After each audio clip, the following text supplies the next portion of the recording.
क्षणोक्षणा हाची करावा विचार तरावया पार भव सिंधू नाशिवंत देह जाणार सकळ आयुष्य खातो काळ सावधान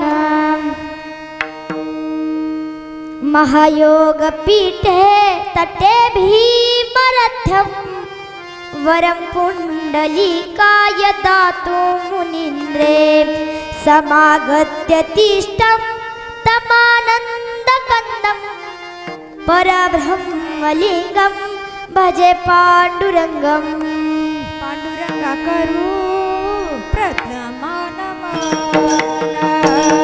पांडुरंगा करू प्रथमा नमन पांडुरंगा करू प्रथमा नमन पांडुरंगा करू प्रथमा नमन दुसरे चरण संताची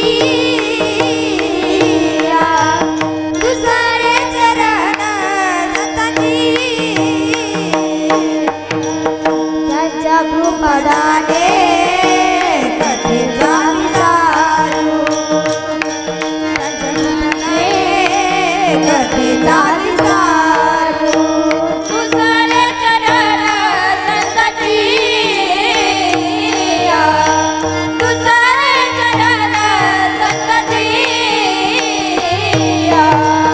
विचारू त्यांच्या कृपादाने कथेचा विचारू पांडुरंगा करू प्रथमा नमन दुसरे चरण संताची दुसरे चरण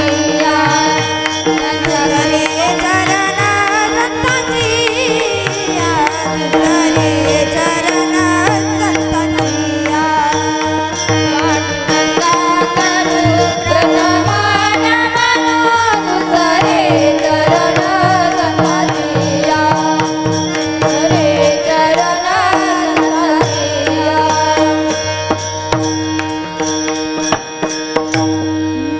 पांडुरंगा करू प्रथम नमन दुसरे चरण संतांची त्यांच्या कृपादानी कथेचा विस्तारू बाबाजी सद्गुरुदास तुका कलावन्य जीवो धाया धावतारम कलांकांक तेजो जिकामो जीवर्तव कलानीशवादा परोदार दक्ष समाधीस्थ मूर्ती भजनार देव ओम नमो ज्ञानेश्वरा ओम नमो ज्ञानेश्वरा ओम नमो ज्ञानेश्वरा ओम नमो ज्ञानेश्वरा करुणा करा करुणा करा करुणा करा दयाळा करुणा करा करुणा करा करुणा करा दयाळा तुमचा अनुग्रह लादलो तुमचा अनुग्रह लादलो करुणा करा करुणा करा करुणा करा दयाळा करुणा करा करुणा करा करुणा करा दयाळा तुमचा अनुग्रह लादलो तुमचा अनुग्रह लादलो ओम नमो ज्ञानेश्वरा करुणा करा दयाळा तुमचा अनुग्रह लादलो पावन झालो चराचरी ओम नमो ज्ञानेश्वरा करुणा करा दयाळा तुमचा अनुग्रह लादलो पावन झालो चराचरी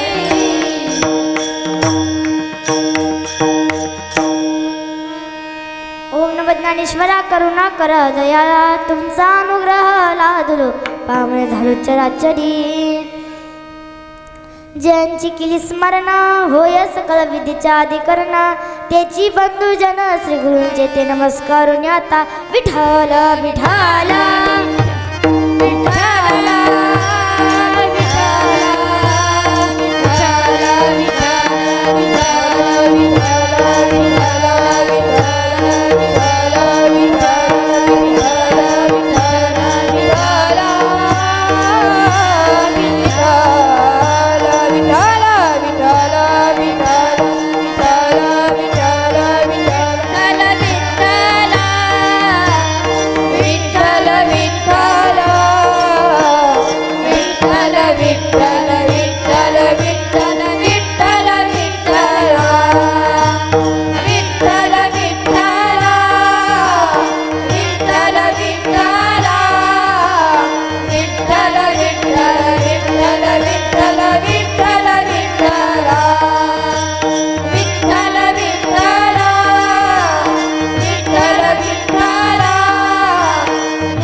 निज मनोमुकुरा सुधारी वरण रोग विमल जसु जोदायक फलचारी बुद्धिहीन तनु जानिके सुमिरो पवन कुमार बल बुद्धि विद्या देहु मोहि हरहु कलेश विकार। चलो आओ जी पवन कुमार पधारो हरि कीर्तन में। आओ जी पवन चलो आओ जी पवन कुमार पधारो हरि कीर्तन में। चलो आओ जी पवन कुमार पधारो हरि कीर्तन में। चलो आओ जी पवन कुमार पधारो हरि कीर्तन में। आओ जी पवन कुमार पधारो हरि कीर्तन में। चलो आओ जी पवन कुमार पधारो हरि कीर्तन में। चलो आओ जी पवन कुमार पधारो हरि कीर्तन में। राम जी को लाना लखन जी को लाना। राम जी को लाना लखन जी को लाना।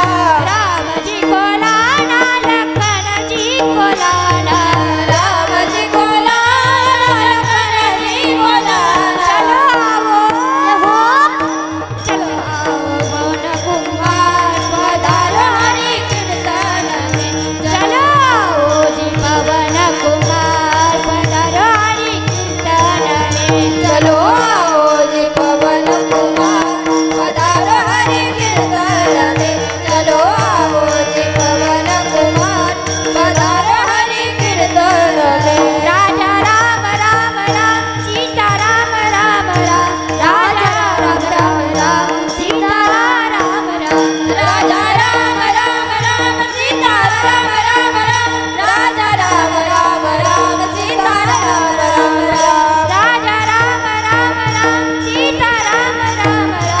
राजा राम राम राम सीता राम राम राम। राजा राम राम राम सीता राम राम राम।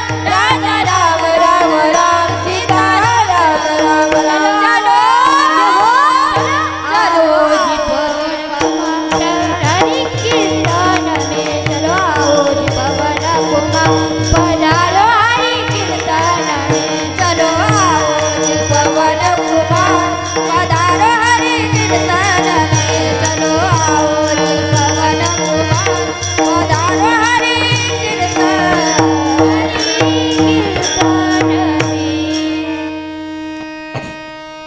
शनो शनाची करावा विचार तरावया पार भव सिंधू नाशिवंत देह जाणार सकळ आयुष्य खातो काळ सावधान संत समागमी धरावी आवडी करावी तातडी परमार्थाची नाशिवंत देह जाणार सकळ आयुष्य खातो काळ सावधान तुका म्हणे इह लोकीच्या व्यवहारे न काढोय दुरे भरुनी राहो नाशी बत्त देह जाणार सकल आयुष्य का तो काळ सावधान विठ्ठल विठ्ठल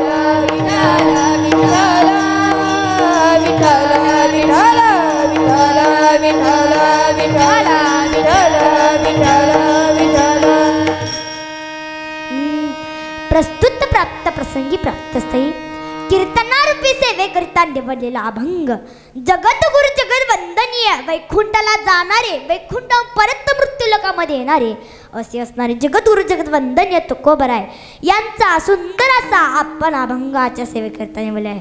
तुकोबराच्या अभंगातून काय सांगतात ऐकत नो तुकोबराच्या अभंगातून सांगतात की हा देह कसा आहे नाशिवंत आहे हा याच्या अभंगातून सांगतात आणि तोच अभंग आपण विस्तारपूर्वक पाहणार आहे. विठ्ठल विठ्ठल विठ्ठल विठ्ठल विठ्ठल. अभंगाकडे वळण्यापूर्वी अल्पसा पर्याय द्यावा हे एक या वक्त्याचं कर्तव्य असतं. तर भगवंताच्या कृपा आशीर्वादाने साधू संतांच्या आशीर्वादाने इथे चालू असलेला कार्यक्रम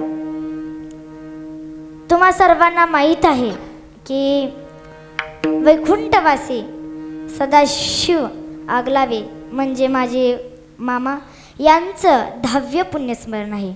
खरं म्हणलं तर माणसं पहिलं पुण्यस्मरण करत नाहीत म्हणजे वर्षात श्राद्ध करत नाहीत पण यांचं भाग्य असावं म्हणजे सदाशिव मामाचं की ते म्हणजे त्यांचे 10वेच पुण्यस्मरणाला सुद्धा कीर्तन होत आहे.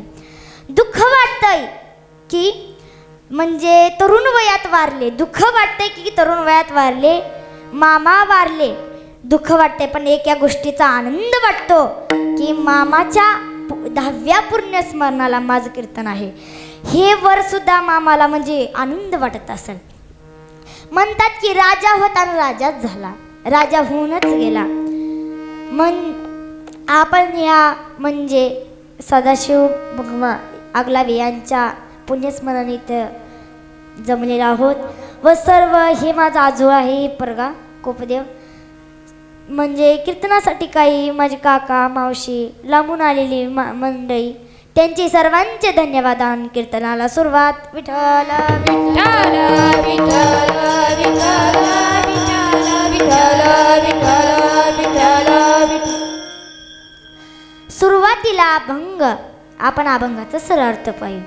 तुकोबरा प्रथम चरणात काय म्हणतात ऐका मायबाप. क्षणोक्षणा हाची करावा विचार तरावया पर भव सिंधू. तुकोबरा म्हणतात तुम्ही कसा विचार करा क्षण विचार करा कसा विचार करा की या भवसिंधूतून आपण तरुण गेलो पाहिजे. तुकोबरा दुसऱ्या चरणात म्हणतात की नाशिवंत देह जाणार सकल आयुष्य का तो काळ सावधान. तुकोबरा म्हणतात हा कसा देह आहे नाशिवंत आहे कधी ना कधी जाणार आहे आयुष्य म्हणजे काळोबा कधी ना कधी खाणारच आहे म्हणून तुम्ही का व्हा सावध व्हा म्हणतात. आणि तिसऱ्या चरणात तुकोबरा म्हणतात की तुम्ही कुलाची संगत करा संतांची संत समागमी धरावी आवडी करावी तातडी परमार्थाची. तुकोबरा म्हणतात की तुम्ही संतांच्या समागमीत जावा त्यांची म्हणजे आवड करा जितक्या जलदी तुम्ही संतांची संगत करतात तितकंच चांगलं आहे. आणि तुकोबरा चौथ्या चरणात म्हणतात तुका म्हणे इह लोकीच्या व्यवहारे नका डोळे दुरे भरून राहो. तुकोबरा म्हणतात की ही लोकीचा व्यवहार आहे ना त्याच्यात तुम्ही गुंतू नका तुम्ही नामस्मरण करा. हा झाला अभंगाचा सरळ सरळ अर्थ. आता आपण विस्तार पाहूया. विठ्ठल विठ्ठल.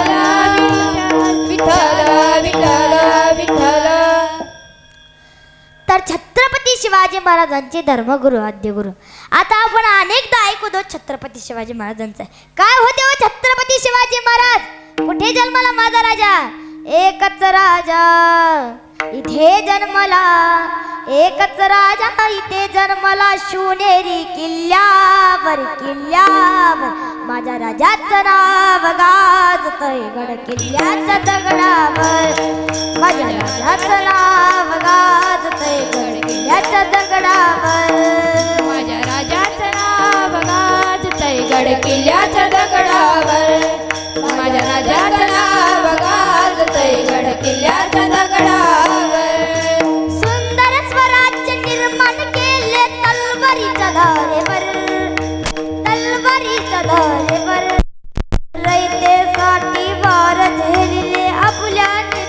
छातीवर आपल्या निधड्या छातीवर प्राणपणाने लढले मावळे भरोसा त्या राजावर राजावर हरी बोल प्राणपणाने लढले मावळे भरोसा त्या राजावर राजावर माझ्या बापाचं नाव गाजतंय किल्ल्याच्या दगडावर माझ्या राजाचं नाव गाजतंय किल्ल्याच्या दगडावर माझ्या राजाचं नाव गाजतंय गड किल्ल्याच्या दगडावर माझ्या राजाचं नाव गाजतंय गड किल्ल्याच्या दगडावर आठवण येते मनातून भगवान दिसल्यावर आठवण येते मनातून भगवान दिसल्यावर जात पात ना मानी धर्म तो जगला माणुसकीने तो जात पात ना धर्म मान तो जगला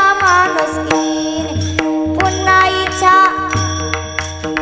इच्छा जन्मला शिवभक्तांच्या हृदयावर पुन्हा जन्म घ्या अशी इच्छा शिवभक्तांच्या हृदयावर माझ्या राजाचं नाव गाजतंय किल्ल्याच्या दगडावर माझ्या बापाचं नाव गाजतंय किल्ल्याच्या दगडावर माझ्या राजाचं नाव गाजतंय गड किल्ल्याच्या दगडावर माझ्या राजाचं नाव गाजतंय गड किल्ल्याच्या दगडावर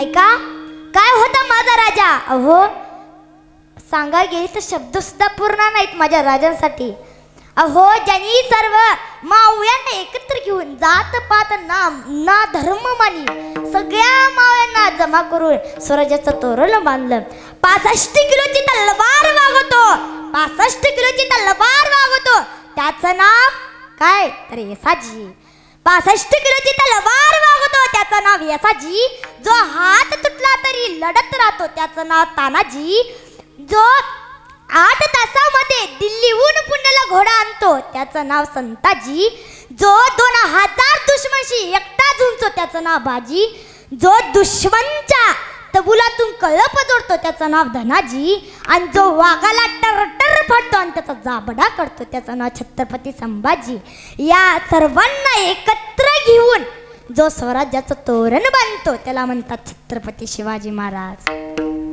ऐका मायबाप हे माझे छत्रपती शिवाजी महाराजांचा अधिकार काय होते छत्रपती शिवाजी महाराज ज्यांनी मराठ्यावर ठाण मारली ज्यांनी मराठ्याचा म्हणजे मान राखला स्वराज्यावर ठाण मारली अरे सह्याद्रीचा शान होता मराठ्याचा मान होता अरे सह्याद्रीचा शान होता मराठ्याचा मान होता स्वराज्यावर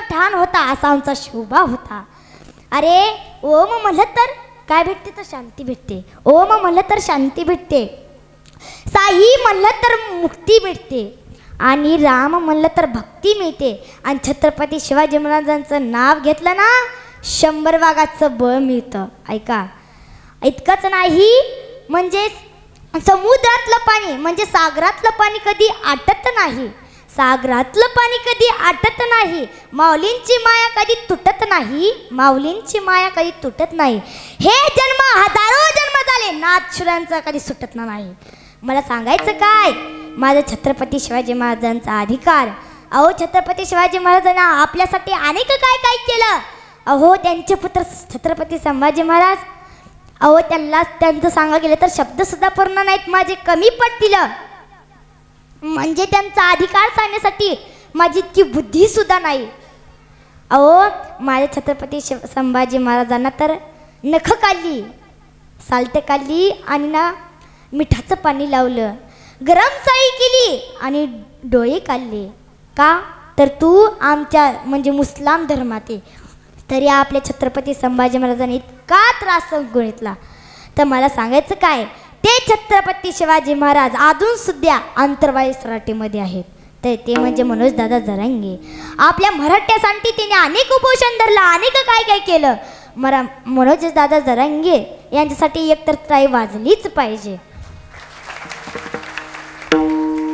मला सांगायचं काय छत्रपती शिवाजी महाराजांचा अधिकार सांगायचं होता तर छत्रपती शिवाजी महाराजांचे धर्मगुरू आद्यगुरू तेच तुकोबार आहे काय अधिकार हो तुकोबरांचा स्वतः तुकाराम हे नाव घेऊ आणि यमला थरकाप सुटा प्रमाण आहे. तुकाराम तुकाराम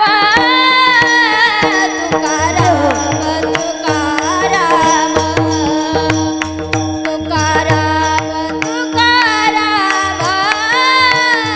तुकाराम तुकाराम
तुकाराम तुकाराम नाम घेता का पेयम. मला सांगायचं काय, तुकाराम म्हणावं आणि स्वतः यमाला थरकाप सुटावा. तेच तुकोबऱ्या अभंगाच्या प्रथम चरणात काय सांगतात तर क्षणाक्षणा विचार करा. तेच अभंगाचं प्रथम चरण. क्षणक्षणी हाती करावा विचार.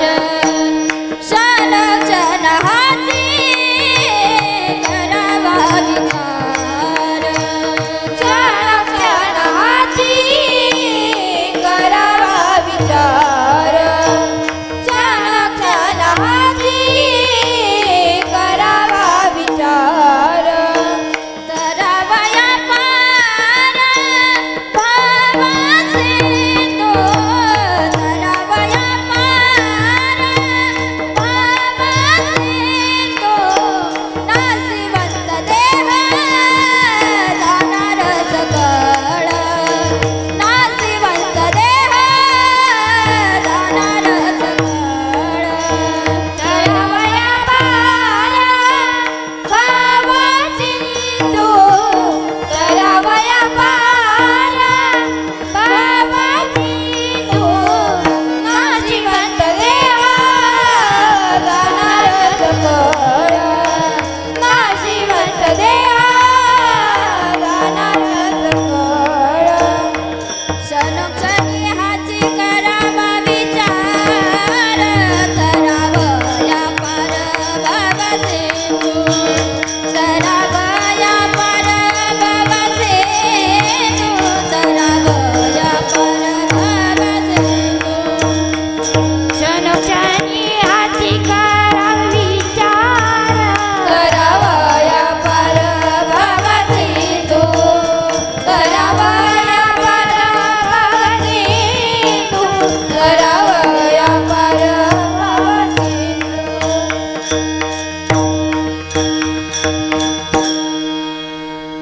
क्षणोक्षणा हाची करावा विचार. तरावया पर भव सिंधू. तर ऐका, तुकोबऱ्या म्हणतात की तुम्ही क्षणाक्षणाला विचार करा. कसा विचार करा तर या भवसिंधूतून तरुण जायचा विचार करा. आता हा भवसिंधू म्हणजे काय तर संसार. मला एक खरं सांगा महिला मंडळ, या संसारात सुख आहे का हो?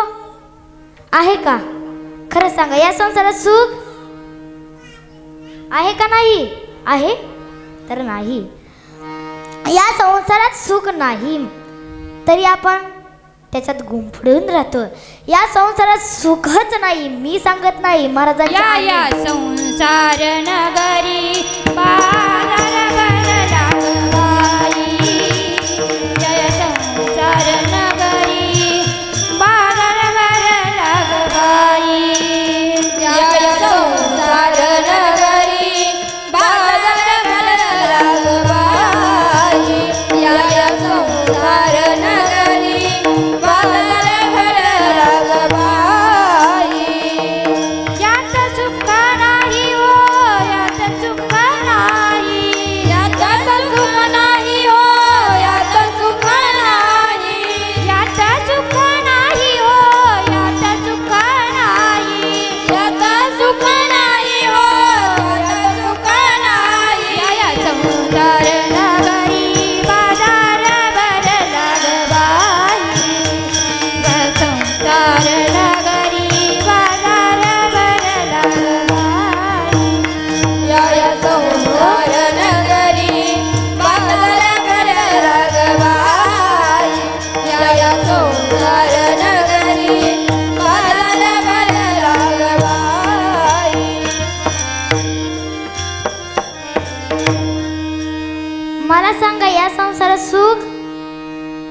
नाही? ही परगा, या संसारात सुख आहे का नाही? आहे नाही. या संसारात सुख नाही तरी आपण गुंतून राहतो. अहो या संसारात काहीच नाही. मी म्हणत नाही तुम्ही संसार करू नका, संसार करून परमार्थ करा. तुम्ही नाम जपा. कारण की एक उदाहरण सांगते तुम्हाला. एक मोठा आपल्या पुढे एक भवसागर आहे आणि आपल्याला पलीकडे जायचं आहे. आपण कशाने जातो? जहाज किंवा नाव. तसंच या मोठा आपला संसार आहे, त्याच्या पलीकडे जाण्यासाठी आपल्याला काय लागतं? नाव. म्हणजेच ते नाम आहे. ते नामच आपल्याला तरवणार आहे. मला सांगायचं काय तर तुम्ही नामस्मरण करा. नामाशिवाय काहीच मोठं नाही. पृथ्वीपेक्षा 10 पट पाणी आहे. पृथ्वीपेक्षा 10 पट पाणी आहे. पाण्यापेक्षा 10 पट तेज आहे. तेजापेक्षा 10 पट वायू आहे. वायूपेक्षा 10 पट तेज आहे. आणि तेजापेक्षा 10 पट आकाश आहे. आणि आकाशाच्या अनंत पट काय तर नाम आहे. मी सांगत नाही, ज्ञानोबरा हरिपाठात संत सुंदर असं प्रमाण आहे. गगनाहुनी वाढ नाम आहे. गगनाहुनी वाढ नाम आहे. गगनाहुनी वाढ नाम आहे. गगनाहुनी वाढ नाम आहे. ओ ज्ञानदेव पूजे निवृत्तीची झाड. ज्ञानदेव पूजे निवृत्तीची झाड. ज्ञानदेव पूजे निवृत्तीची झाड. ज्ञानदेव पूजे निवृत्तीची झाड. गगनाहुनी वाढ नाम आहे. गगनाहुनी वाढ नाम आहे. गगनाहुनी वाढ नाम आहे. गगनाहुनी वाढ नाम आहे. ज्ञानदेव पुसे निवृत्तीची झाड. गगनाहुनी वाढ नाम आहे. ज्ञानोबऱ्या हरिपाठात सांगतात नाम हे खूप श्रेष्ठ आहे. सर्वात श्रेष्ठ म्हणलं तर नाम आहे. तर नामाला, ह्या नामाला काहीच लागत नाही. वेळ ना काळ काहीच लागत नाही. तुम्ही फक्त नाम जपा. प्रमाण सुद्धा हरिपाठात. काळ वेळ नाम उच्चारिता नाही. दोन्ही पक्ष पाही उदरती. ह्या नामाला काळ लागत नाही, वेळ लागत नाही. ह्या नामाला काम सोडून दुसरं म्हणजे काही वेळ सुद्धा काढावा लागत नाही. कामामध्ये काम काही म्हणा राम राम. जाईल भवश्रम सुख होईल दुःखाचे. ह्या नामाला काहीच लागत नाही. तुम्ही नाम जपा.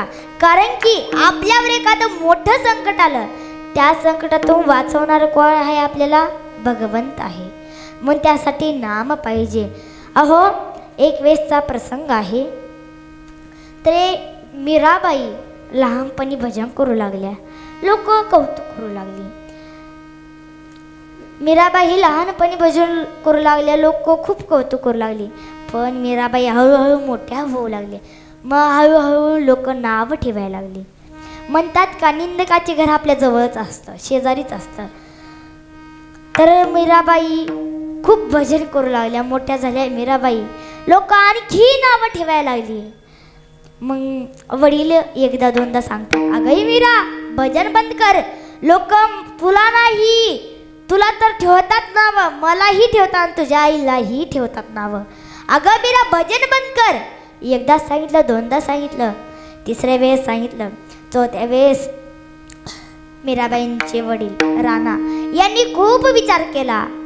मग त्यांना शेवट एक पर्याय राहिला. त्यांनी विषाचा प्याला घेतला आणि त्यांच्या आईला दिला आणि म्हणाले की तो हा विषाचा प्याला मीराबाई संग घेऊन, म्हणजे मीराबाईकडे घेऊन जा आणि त्यांना म्हण, तिला म्हण की तुला हा विषाचा प्याला तरी प्यावा लागेल, नसता भजन तरी सोडावे लागेल. असं म्हणल्यानंतर आईची वडिलांची माया असते बरं का. पण काय नाविलाज नव्हता आई वडिलांकडे. आईला पण नाविलाज नव्हता. म्हणजे पतिव्रता होती, पतीचं तर ऐकावंच लागलं असतं. म्हणून मीराबाईंच्या आईंनी तो विषाचा प्याला घेतला आणि मीराबाईंकडे आल्या. मीराबाई सुंदर असं भजन करत होत्या. मीराबाई भजन करत असताना त्यांच्या आई आल्या आणि म्हणाल्या, अगे मीरा थांब. अगं लोक तुला किती नावं ठेवायला लागली, आम्हाला ठेवायला लागली, तू भजन बंद कर. मीराबाई म्हणतात, आई कितीही मोठं संकट आलं तरी मी हे भजन बंद करणार नाही. तेव्हा त्यांच्या आईने विषाचा प्याला दिला आणि म्हणाल्या की तुझ्या वडिलांनी विषाचा प्याला तरी प्यायला सांगितलं आहे, नाही तर भजन बंद करायला सांगितलं आहे. असं बोलल्यानंतर मीराबाईंनी क्षणाचा विचार न करता विषाचा प्याला घेतला आणि आईला म्हणाले, आई मी हा विषाचा प्याला पिईल पण भजन काय बंद करणार नाही. मीराबाईंनी विषाचा प्याला घेतला आणि अमृतासारखं पिऊन घेतलं, प्राशन केलं. मीराबाई थोडं चक्कर पडल्या की उठूनच उभारल्या आणि भजन डबल सुकू लागल्या. मला सांगायचं काय तरी ह्याच्यातून सांगायचं काय तर ह्याचा असर स्वतः भगवान परमात्मा झाला. मीराबाईला न होता म्हणून तुम्ही नामस्मरण करा, कारण की कितीही मोठं संकट आलं त्याचं निवारण होतं म्हणजे होतं, कारण की तो आपला भगवंत पाठीशी आहे. अहो अजून एक उदाहरण सांगते तुम्हाला. जिचे 5 पती, तिचं नाव द्रौपदी, अशी असणारी द्रौपदी, तिच्यावर एक मोठं संकट आलं होतं. तर काय तर एक वेळेस दुर्योधन आणि युधिष्ठिरमध्ये जुगार लागली. मला एक सांगायचं आहे, जुगार ही खूप वाईट गोष्टी आहे. एका राजाला जर त्या पदावर उतरावत असेल तर जुगार हे खूप वाईट आहे. तर जुगार खेळत असताना युधिष्ठिराने दुर्योधनाने पहिला बाहू लावला आणि युधिष्ठिराने आपला पहिला बाहू लावला. असं करत करत करत त्याचे 5ही भाऊ म्हणजे त्यांचे तिचे युधिष्ठिराचे दुर्योधनाचे दास झाले. दास झाल्यानंतर युधिष्ठिराने सगळं धन लावलं, आपले भाऊही लावले, पश्चाताप होऊ लावला युधिष्ठिराला. तोपर्यंत युधिष्ठिर म्हणाला दुर्योधना आता माझं सगळं संपलं, आता खेळ तरी बंद कर. तेव्हा दुर्योधन म्हणतो, नाही तुझी धर्मपत्नी राहिली. त्यावेळेस युधिष्ठिर म्हणतो की ती माझी एकट्याची सौभाग्यवती नाही, ह्या चौघाचीही सौभाग्यवती आहे. तरीही दुर्योधन ऐकत नाही व द्रौपदीलाही दाबावर लावतो. त्याच्यानंतर द्रौपदी माताला काय माहीत नव्हतं, कारण की असं होतं की त्या राज्यसभेत स्त्रियांना यायचे अनुमती नव्हती, फक्त दासीवाला यायची अनुमती होती. तसं झाल्यानंतर द्रौपदी पण डावावर लावलेली होती. द्रौपदी माता पण हरली. मग द्रौपदी मातेला काही माहीत नाही. दुर्योधन म्हणाला, जा दुःशासना, आता ती आपली दासी झाली, राणी नाही, जा तिला वडत आण. मग अगोदर दासी गेली त्यांना बोलवाय, त्या म्हणाल्या हा मी येणार नाही. तेव्हा दुर्योधनानं दुःशासनाला पाठवल्याच्या नंतर दुःशासनाने द्रौपदीला वडत आणलं. द्रौपदी माता म्हणते, मी दासी होणार नाही, मी म्हणलेच नव्हते की मला डावावर लावा. द्रौपदी माता लय कळकळीची विनंती करते हो सयांना, आपल्या इज्जतीची भीक मानते, खूप रडते द्रौपदी माता. त्या सभेत भीष्माचार्य होते, द्रोणाचार्य होते. त्या सभेत आल्याच्या नंतर द्रौपदी माता म्हणते की भीष्माचार्य, तुम्ही इतकी मोठे असताना सुद्धा, तुम्ही इतक्या पदावर सुद्धा असताना तुम्ही काहीच म्हणू शकत नाहीत, आणि द्रोणाचार्य तुम्ही तर यांची गुरु ते आहात. असं म्हणल्याच्या नंतर द्रौपदी माता ढसा रडू लागते. कोणताच उपाय नाही. तेव्हा द्रौपदी मातेच्या लक्षात आलं की आपल्यासोबत कोणच नाही भगवंताशिवाय. म्हणून द्रौपदी मातेने भगवंताचा धावा सुरू केला. कोठे गुंतलासी द्वारकेच्या राया, कोठे गुंतलासी द्वारकेच्या राया, वेळ काच खयाला विएला, वेळ काच खयाला विएला. कोठे गुंतलासी द्वारकेच्या राया, कोठे गुंतलासी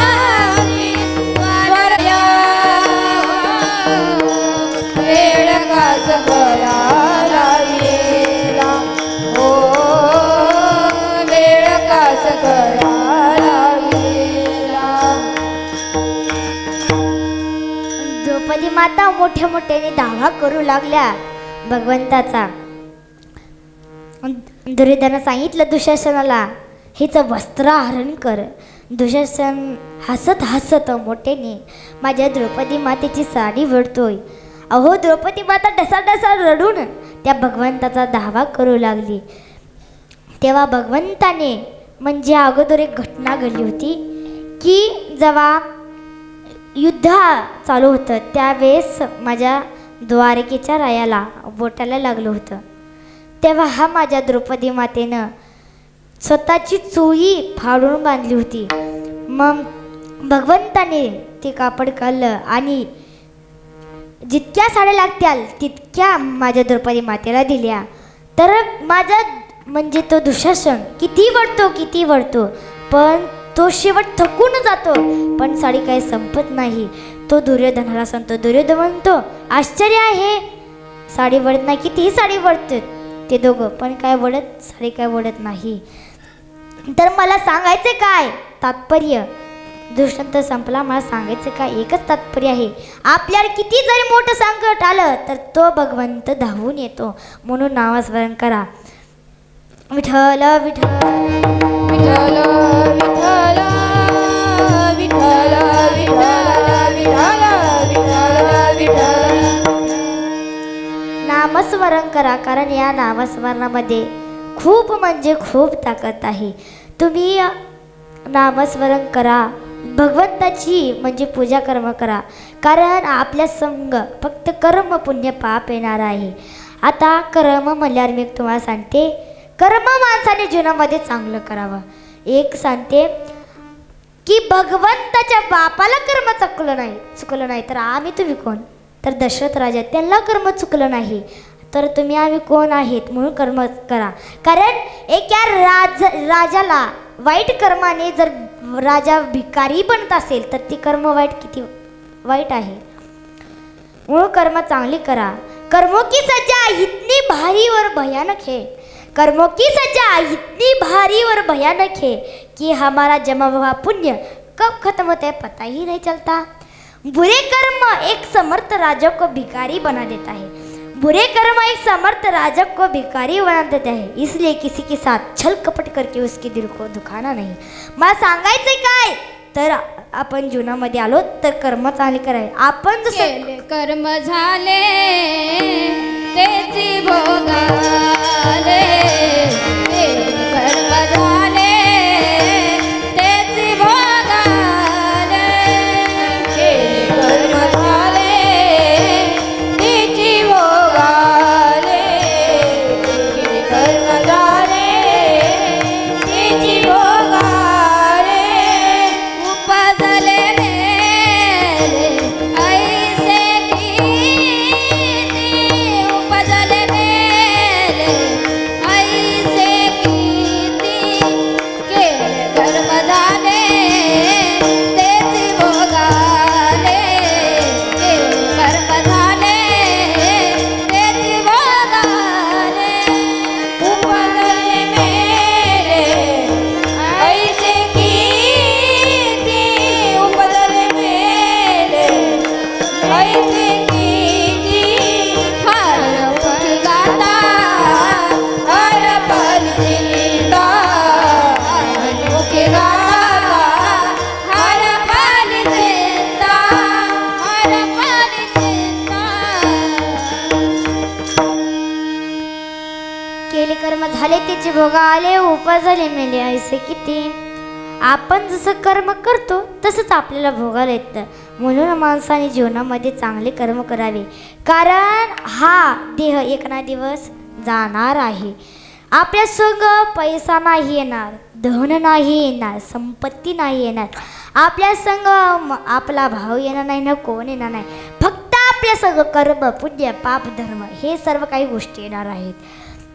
कर्म चांगले करा, कारण की ही जिंदगी एक किरायचा घर आहे, कधी ना कधी जाणारच आहे. प्रमाण आहे जिंदगी एक किराए का घर है, जिंदगी एक किराए का घर है, एक ना एक दिन चलना पड़ेगा,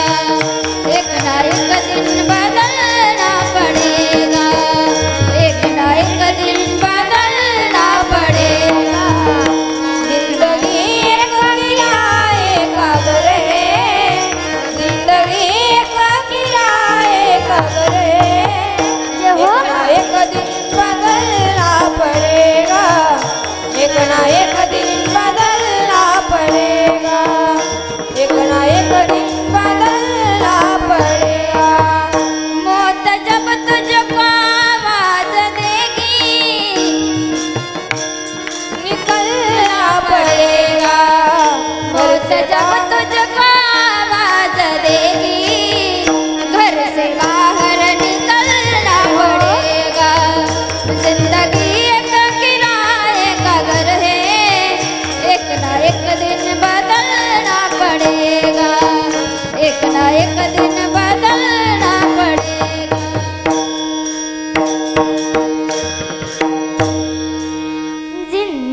जिंदगी एक किराए का घर है, जिंदगी एक किराए का घर है, एक ना एक दिन बदलना पड़ेगा। जिंदगी एक किराए का घर है, एक ना एक दिन बदलना पड़ेगा।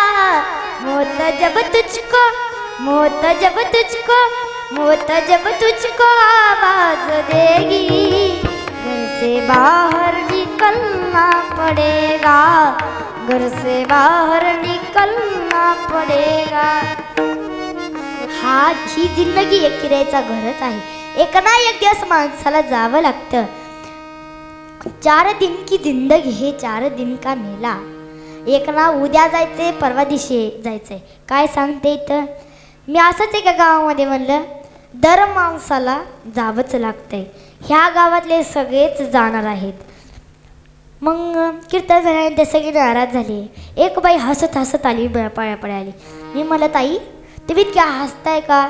सगळे नाराज झाले. त्या ताई म्हणाल्या, महाराज मी ह्या गावची नाहीच, मी शेजारच्या गावची आहे. मला सांगा शेजारची गावची काय राहणार आहे का? तर नाही. तर या जगातल्या दर माणसाला जावंच लागणार आहे. ह्या जिंदगीचा काहीच भरोसा नाही. कधी साथ देते तर कधी नाही.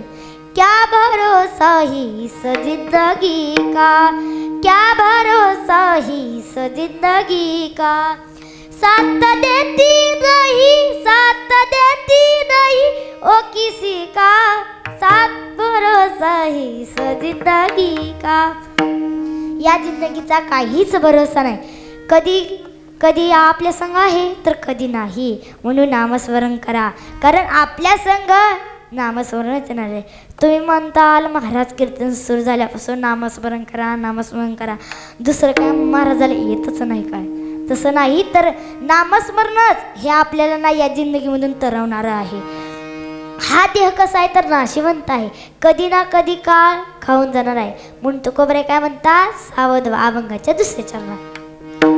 नाशिवंत देह जाणार सकळ, नाशिवंत देह जाणार सकळ, नाशिवंत देह जाणार सकळ, नाशिवंत देह जाणार सकळ, नाशिवंत देह जाणार सकळ, नाशिवंत देह जाणार सकळ, नाशिवंत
नाशिवंत देह जाणार सकळ आयुष्य खातो काळ सावधान.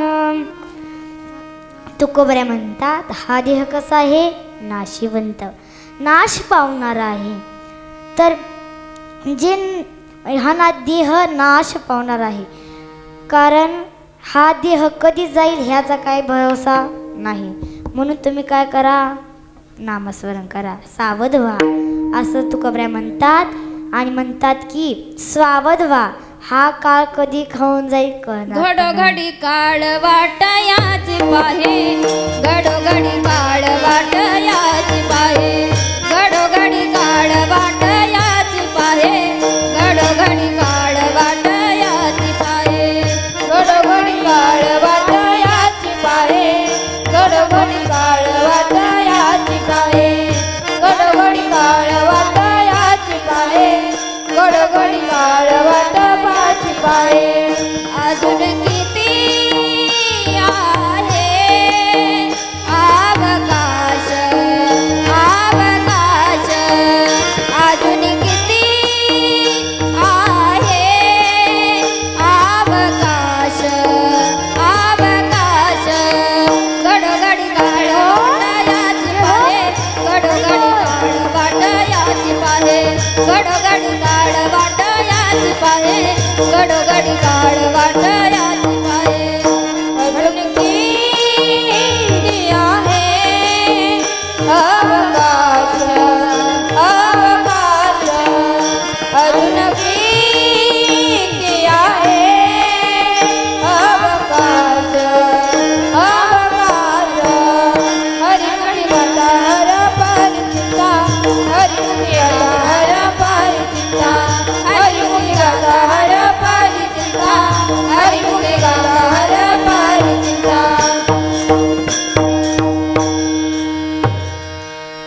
तर हा काळ कधी टपून बसताय कधी जाईल ह्याचा काहीच भरोसा नाही. तर हा देह ना म्हणजे कसा आहे अनमोल किमतीचा आहे. कारण देवाचे पण उपकार मानायला लागेल की आपल्याला अनेक खाणार देह दिलाय का नाही. तुम्ही म्हणताल काय उपकार देवाचे द्यायचंय ते द्यायचंय पण हा देह अनमोल किमतीचा आहे. या मृत्यूलोकात यायचं मला तर म्हणजे पुण्य लागतंय. स्वर्गीचे आम्हाला सुद्धा इच्छितात की मृत्यूलोकी जन्म व्हावा प्रमाण आहे. स्वर्गीचे आम्हाला इच्छितात देवा स्वर्गीचे आम्हाला इच्छितात देवा स्वर्गीचे आम्हाला इच्छितात देवा स्वर्गीचे आम्हाला इच्छितात देवा. मृत्यूलोकी व्हावा जन्मामा मृत्यूलोकी व्हावा जन्मामा मृत्यूलोकी व्हावा जन्मामा मृत्यूलोकी व्हावा जन्मामा. नारायण नामे होऊ जीवनमुक्त नारायण नामे होऊ जीवनमुक्त. मृत्यूलोकी व्हावा जन्मामा मृत्यूलोकी व्हावा जन्मामा मृत्यूलोकी व्हावा जन्मामा मृत्यूलोकी व्हावा जन्मामा. नारायण नामे होऊ जीवनमुक्त नारायण नामे होऊ जीवनमुक्त.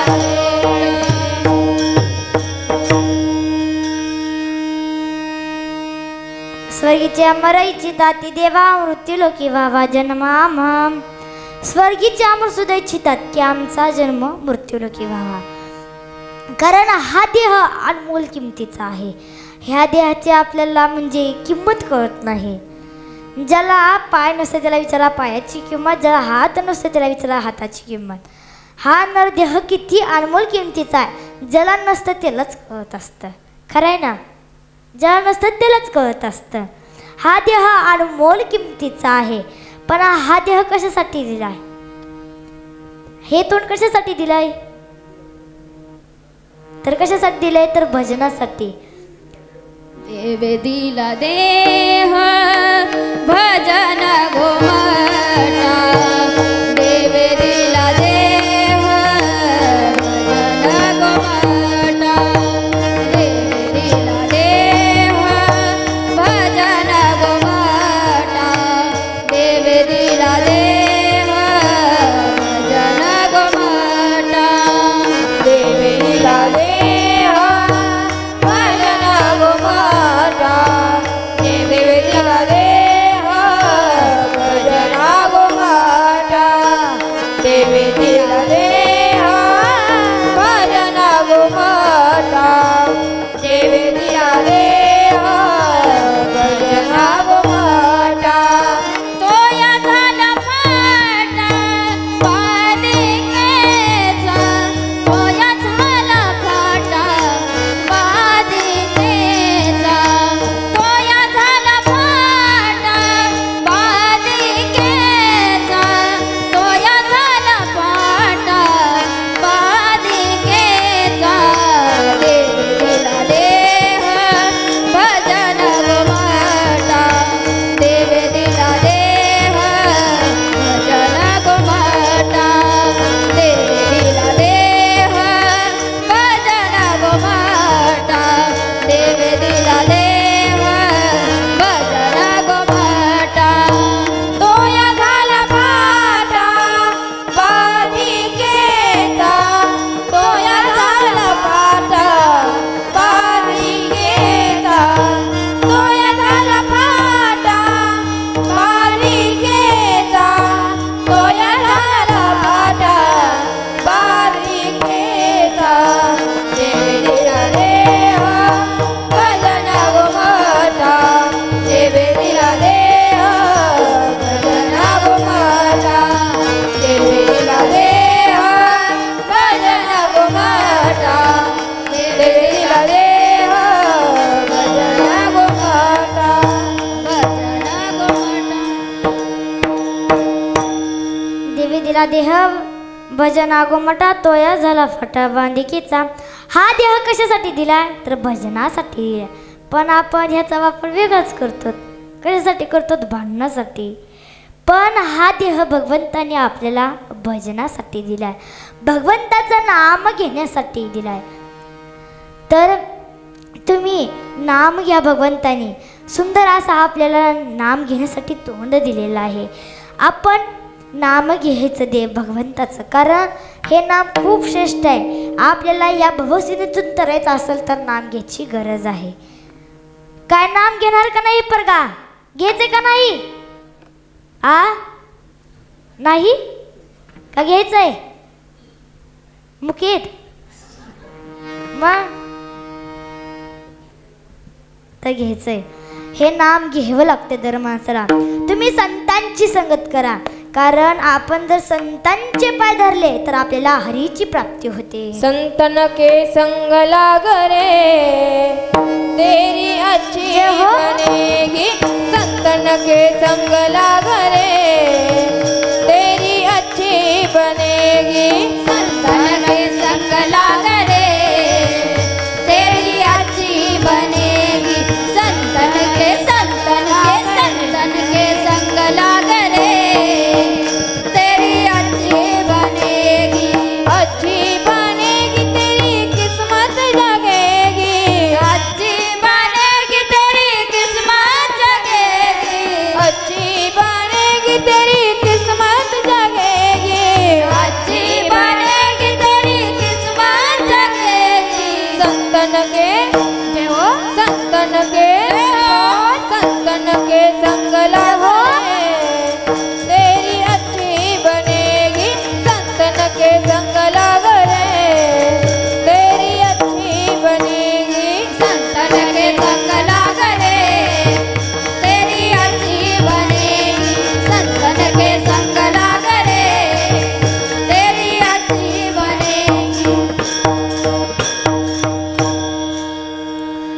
संतांची संगत करा, कारण आपण संतांची संगत केली तर आपला फायदा आहे.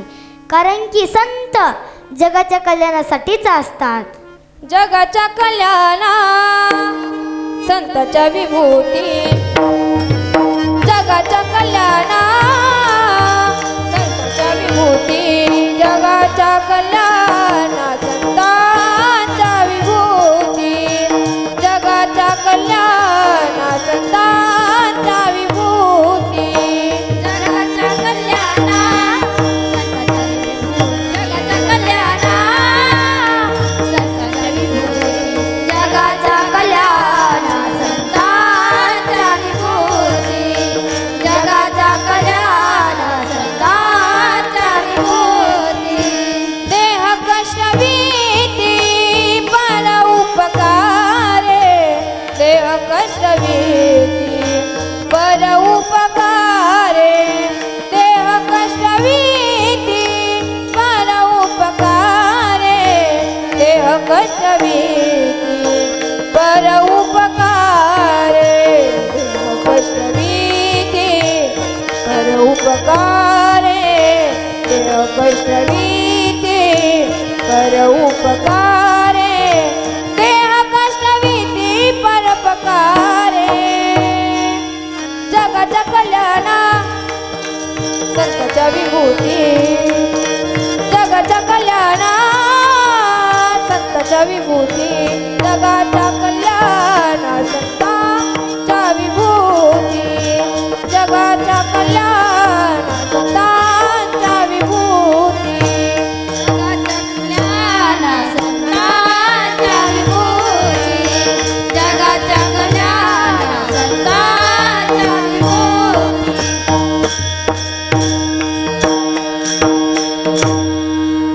संत जगाचं कल्याण करत असतात. संत स्वार्थ साधत नाहीत. संत आपले जगाचं बघतात, स्वतःचं कधीच बघत नाही. संत जगाला मार्ग दाखवण्यासाठी असतात. संत कशासाठी असतात हो, तर जगाला मार्ग दाखवण्यासाठी असतात. अहो, आपल्याला जर देवाची प्राप्ती करायची असेल तर संतांचेच पाय धरावे लागतील. मी सांगत नाही, एकनाथ महाराज सांगतात, हरिप्राप्तीस पाय धरावे संतांचे ते पाय. अगोदर आपल्याला संतांचे पाय धरावे लागतील, सहजासहजी मग हरीची प्राप्ती होते. कारण आपण भगवंत आपल्याला जर पाहिजे असेल तर संतांची संगत केली पाहिजे, साधू संतांची संगत केली पाहिजे. कारण की साधू संत जगाचं कल्याण करतात, मार्ग दाखवतात आणि जगाचं कल्याण करतात, मार्ग दाखवतात आणि चांगल्या वाटेला पाठवतात आपल्याला. तेच तुकोबरा म्हणतात की तुम्ही संतांची संगत करा, समागम करा आणि लवकरात लवकर जशी लवकरात लवकर भगवंताची म्हणजे संतांची संगत घडेल तितक्या जल्दी करा. हेच तुकोबरा अभंगाच्या 3ऱ्या चरणात सांगतात. संत समागमी धरावी आवडी, संत समागमी धरावी आवडी, संत समागमी धरावी आवडी, संत समागमी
संत समागमी धरावी आवडी करावी ततरी परमार्थाची.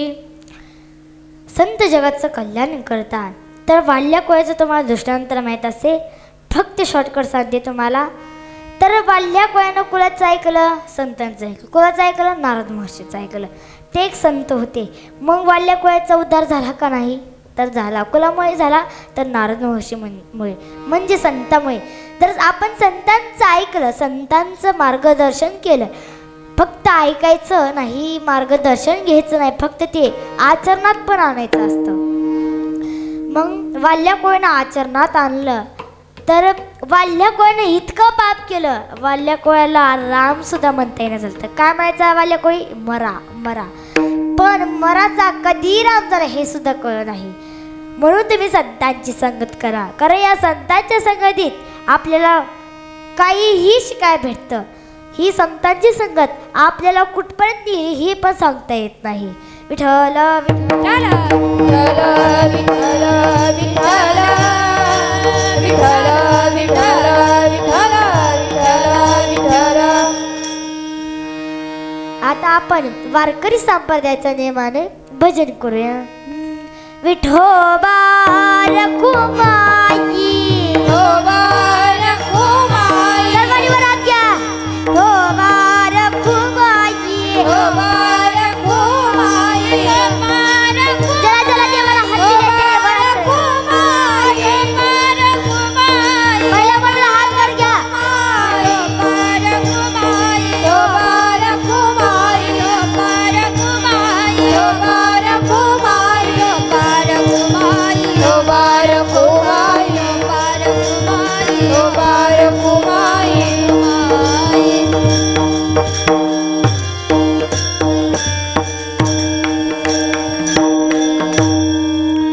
आपण इथे जमलेलो आहोत तर 10व्या पुण्यस्मरण निमित्ताने. तर मी जाता जाता सांगणार आहे की तुम्ही आई वडिलांची सेवा करा. तर काय असतो जीवनामधला बाप? खरं सांगा, कुणाला कळलाय बाप? कळलाय का कुणाला? अहो, आजकाल माणसं आई वडिलांना रस्त्यावर भीक मागण्यासाठी सांगतात. ज्या आई वडिलांनी जन्म दिला त्याच आई वडिलांना आपण भीक मागायला लावतो. ज्या आई वडिलांनी आपला शिकण्यासाठी आपलं स्वतःचं घर का पडणार, आपल्या आई वडिलांनी आपल्यासाठी अनेक काय काय केलं, अनेक वह्या पेना घेण्यासाठी अनेक काय काय प्रयत्न केले, स्वतः जिरले पण लेकरांना वडवलं. तेच लेकर आज, अहो आजकाल आई वडील हेच भगवंत आहेत. आपण जर आई वडिलांनाच घराबाहेर काढलं आणि भगवंताला जवळ घेतलं, तो भगवंत तरी कशाला जवळ येईल? खरे भगवंत म्हणजे आपले आई वडील असतात. खरे भगवंत आई वडील असतात. तिने आपल्याला जन्म दिलेला असतो. जन्म दिला ते हे जाऊ द्या, पण तिने आपल्याला लहानाचं मोठं केलं का? आपण एक दिवसात मोठं होतो तर नाही. आपल्याला त्यांनी कष्ट लावून त्यानं मोठं केलेलं असतं. अहो ऐका, मी तुम्हाला आज थोडक्यात बापाचं महत्त्व सांगणार आहे. एक बाप होता, तरुण होता, लग्न केल्यानंतर मुलगा झाल्यानंतर 2 महिन्यानंतर माता माऊली वारली. काय त्या बापावर काय गुजरत असेल? लोक म्हणली, अरे त्या मुलाला कोण सांभाळणार? अरे आता रडत बसला तर काय होईल? असं कानावर पडला. रात्री रडला आणि विचार आला, आपण जर असं रडत बसलो आपल्या मुलाला शिकवणार कोण? मग काही दिवसानं त्याने त्याला शाळेत घातलं आणि स्वतः बांधकामाला जायला लागला. स्वतः काम करू लागला आणि लेकराला पैसे पुरवू लागला. असं करत करत काही दिवस गेले. तो मुलगा 10वीला गेला व 10वीचा पेपर दिल्यानंतर ताई दादानं लक्ष देऊन ऐका, ही परगा ही सांगणं हे एक जोक नाही, हे सांगणं एक म्हण नाही ना काय नाही. कीर्तन हसवण्यासाठी नसतं तर आचरणात घेण्यासाठी असतं. ऐका ताई दादानं, नम्र विनंती आहे तरुण मंडळीनं, ऐका लक्ष देऊन. सर्वांनी लक्ष देणे का ही माझी नम्र विनंती आहे. बाप होता, बापानं काम करून लेकराला शिकवलं. 10वी झाली त्या लेकराची. 10वीमध्ये म्हणजे पहिलीच्या वर्गापासून तो हुशार होता. आई पण असं झाल्यानंतर तो 10वीत पहिला आला.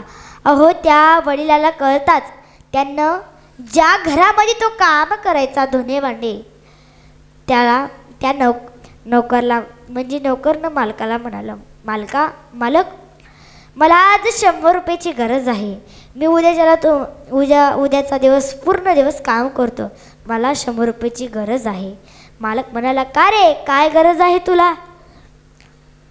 तेव्हा तो नोकरदार म्हणतो की माझा मुलगा 10वीमध्ये पहिला नंबर आलाय, त्याला मला पेढे खाऊ घालायचे आहेत. मग मालक 100 रुपये देतो. ते 100 रुपये घेऊन पेढे घेतो आणि मुलाकडे जातो. मुलाला देतो, पेढे खाऊ घालतो आणि खुश होतो आणि रडू लागतो. ते रडू एक अश्रू नव्हते तर आनंदाचे अश्रू होते. तो मुलगा म्हणतो, बाबा का रडताय हो? म्हणतात बाबा म्हणतात की बाळा काय नाही, तुझ्या आईची आठवण आली म्हणून शांत बसतात आणि डोळे पुसून डबल कामाला जातात. असा मुलगा मोठा हो तर 12वीलाही पहिलाच आला, दुसरा आला, काहीतरी आला. मग त्याला एक मोठी नोकरी भेटल्याच्या नंतर त्याला काही गाव सोडून जाऊ वाटणार, कारण की बापाने इतकी मायाच लावली होती. ऐका, बापाने इतकी मायाच लावली होती. जावेसे वाटणार. वडिलांनी समजूत घातली, बाळा तू इथं बसलास तर आपलं घर ते कसं चालन, तुला जावं लागेल. तुला तुझ्या आईचं स्वप्न होतं तू मोठं काहीतरी होशील. असं म्हणल्यानंतर मुलगा ऐकतो. जाताना बाप रडत नाही. मला सांगायचं आहे का तर ऐका, तर बाप हे मनामध्ये रडत नाही, म्हणजे रडू कुणाला दाखवत नाही. ऐका, मुलगी जेव्हा सासरी जात असताना बाप रडत नाही, बाप मनामध्ये रडू धरतो आणि रात्रीच्या 12 वाजता रसा रडतो. अहो बाप कधी दाखवत नाही, आई दाखवते पण बाप दाखवत नाही. ऐका, बाप हे आपलं छत्र असतं, बाप हे आपलं छत्र असतं. म्हणून कधी आई वडिलांना कधी ठेच पोहोचू नका. तो मुलगा जातो पण शहरात अशी सवय लागली की त्याला आईवडिलांची किंमत कळनाशी झाली, बापाची किंमत कळनाशी झाली. आणि एक वेळेस त्याच्या बाबाने पत्र पाठवलं, बरायच का मुला, पण ते पत्र पोस्टामध्ये पहिलं पोस्ट होती, पहिलं मोबाईल ते काय नव्हता, म्हणून पत्र पाठवलं. पत्र पाठवल्याच्या नंतर ते पत्राचं काय उत्तर आलं नाही. मग ते वडिलांनी पहिलं फोन असायचे टेलिफोन, तिथे जाऊन फोन केला. तरी मुलगा म्हणतो, बाबा मी नोकरीमध्ये आहे, तुमचं काय काम आहे? तेव्हा बाप म्हणतो, बाळा जेवलास का? बघा पहिला प्रश्न काय आहे, बाळा तब्येत बरी आहे का, जेवलास का? ऐका, ही भावना फक्त आई वडिलांची असते. म्हणून लक्षात घ्या, बाप हे आपलं म्हणजे घराचं, आई ही घराचं कळस असते, बाप हा घराचा पाया असतो. पाया जर पक्का नसला तर कळसुद्धा ढासळतो. म्हणून पाया पक्का असायला पाहिजे.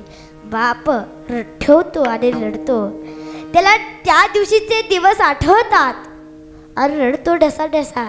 रडू काय उपयोग होत नाही. 10 दिवस थांबतो. 10 दिवसाच्या नंतर काय विचारतो काय माहीत, व पत्र लिहितो आणि एका माणसापाशी देतो आणि दुसऱ्या दिवशी फाशी घेतो. त्या पत्रामध्ये लिहिलेलं होतं, बाळा म्हणजे त्याचा बाप वारल्यानंतर त्याला बातमी कळाली व तो बाहेर देशातून आला.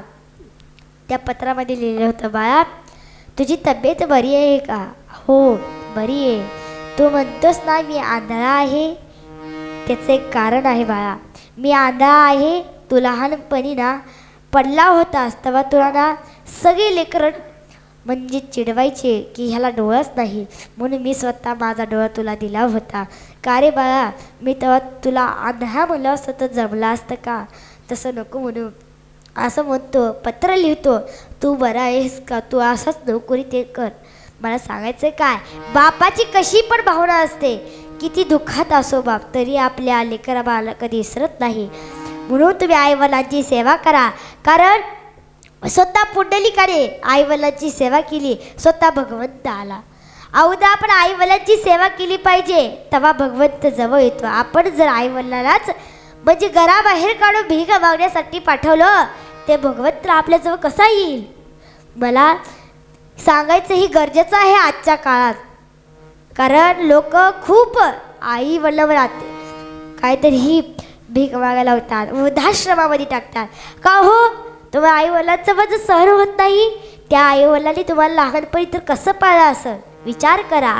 मला सांगायचं काय, तुम्ही आई वडिलांची सेवा करा, तुम्ही त्या आचरणात आणा. तुम्ही नामस्मरण करा, इतकं सांगायचंय. विठ्ठल विठ्ठल विठ्ठल विठ्ठल. काय तुम्ही नामस्मरण करा. तुका बाई इह लोकीच्या व्यवहारे नका डोळे धुरी भरून राहो असं म्हणतात. माझ्या अल्पबुद्धीने सोडण्याचा प्रयत्न केला. काय चुकलं बुकलं असेल तर माफ करा, कारण की मी तुमच्या वयानेही लहान आहे, बुद्धीनेही लहान आहे. माझा हक सुद्धा नाही तुम्हाला सांगण्याचा, म्हणजे तितकी माझी बुद्धी पण नाही. तसेच मी आज या नारदाच्या गादीवर उभी आहे. कोणावय? माझे गुरुवरी हरिभक्त पारायण साध्वी सोनाली दीदी करपे यांच्या चरणी नतमस्तक होते. त्यांच्यामुळे मी आज इथे उभे आहे. व माझे आई वडील आजी आजोबा त्यांच्यामुळे मी आज इथे उभे आहे. तसेच कीर्तनासाठी गायनाची गोड साथ देणारे आमच्या भक्तीताई असतील, किशोरीताई असतील, व गीताताई जाधव असतील, नवशताई असतील, व काही गावातले भजनी मंडळ असतील. मला काय कोणाची ओळख नाही. सर्व काही भजनी मंडळ, सर्व काही ही परगा खूप देव भजनी मंडळ. तसेच गोडासी हार्मोनियमची साथ करणारे आपले आजोबा असतील. व म्हणतात की मी तुला माझ्या तालावर नाचीन, तसं आमचे मृदंगाचार्य काम करतात. खूप छान मृदंग वाजवला, त्यांच्यासाठी एकदा जोरात टाळीच झाली पाहिजे. या सर्वांसाठी एकदा टाळी झाली पाहिजे, कारण की ह्या सर्वांनी खूप छान गायनाची साथ दिली. शेवटची चाल घ्यायची का? शेवटची चाल.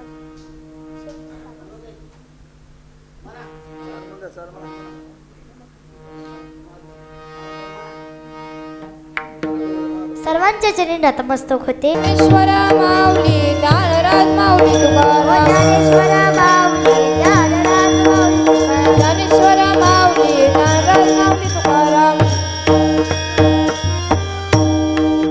तुका म्हणे डोकीच्या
डोळे धोरे भरोने राहो.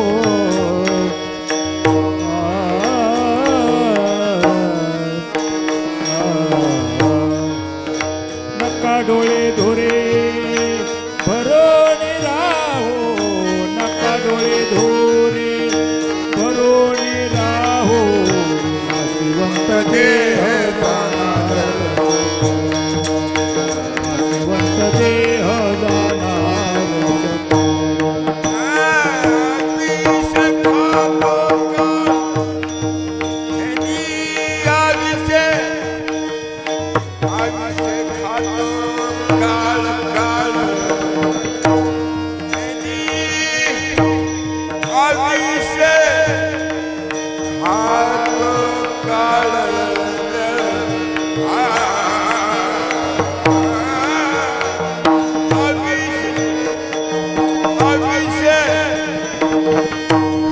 खातो काळ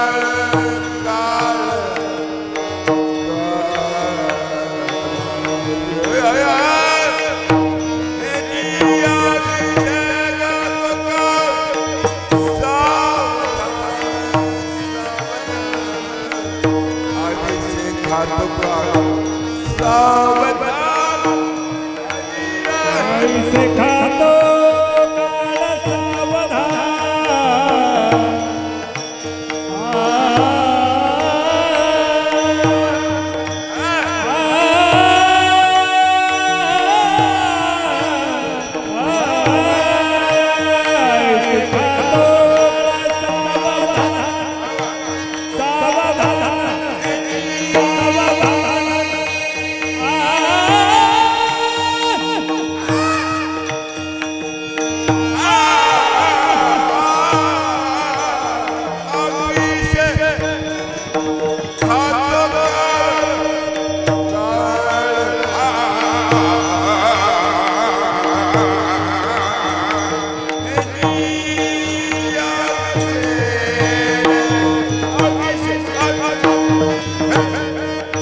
ऐसे खातो काळ सावधान